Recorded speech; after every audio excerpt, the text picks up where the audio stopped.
بندہ سمجھتا ہے میں سودی کاروبار کر رہا ہوں، لیکن اس کے باوجود بھی میرا کاروبار تو چل رہا ہے۔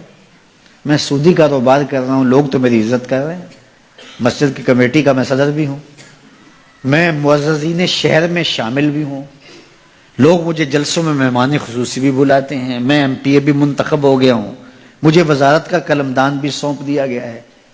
وہ میاں اللہ کی نظر میں ان چیزوں کی اہمیت ہی نہیں ہے۔ یہ چیزیں ہوتی کیا ہیں؟ وہ یہ نہیں چھینتا، وہ ہدایت چھینتا ہے۔ وہ روٹی نہیں چھینتا، وہ تو نمرود کو بھی روٹی دیتا تھا۔ اس نے کبھی سورج کو منع نہیں کیا کہ اس کے گھر میں روشنی نہ کر، یہ حامان کا گھر ہے، یہ قارون کا گھر ہے، یہ میرے دشمنوں کا گھر ہے، اس کے گھر میں روشنی نہیں ہونی چاہیے۔ چاند کو کہتا ہے اپنی کرنیں بکھیر، سورج کو کہتا ہے اپنی روشنی بکھیر۔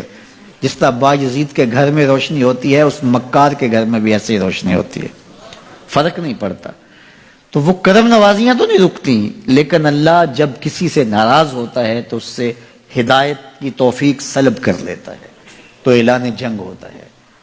تو پھر وہ ٹکرے بھی مار رہا ہو تو اس کی رسم کی نماز ہوتی ہے، اس کا ماتھا جھک رہا ہوتا ہے، دل نہیں جھک رہا ہوتا، چونکہ ہدایت سلب کر لی گئی۔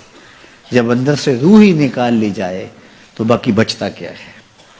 تو یہ بات ذہن میں رکھیے گا کہ اللہ تعالیٰ جل شانہ نے ہمیں جن کاموں سے روکا ہے، جن کاموں سے منع کیا ہے، ان کاموں کے کرنے میں ہمیں کبھی بھی بھلائی اور خیر نہیں مل سکتی۔ یہ ہم جب اچھی طرح سے ذہن نشین کر لیں، اگر اللہ پر ہمارا یقین اور یقیناً اس پر ہمارا ایمان ہے، تو پھر وہ امر جو اللہ کی طرف سے جن سے روک دیا گیا، تو ہم کبھی بھی ان کے قریب تک نہ جائیں، اور جن کاموں کے کرنے کا اسے حکم دیا گیا اس کی حکمتیں نہ بھی ہمیں معلوم ہو۔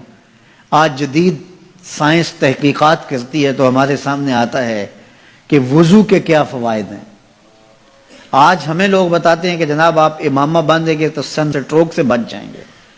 آج دنیا تحقیق اور جستجو کر کے نماز اور دوران خون اور جو ہے وہ نماز کی برکتیں اور کتنی بیماریوں سے نماز کے ذریعے سے بچنے کی کہانیاں سناتے ہیں۔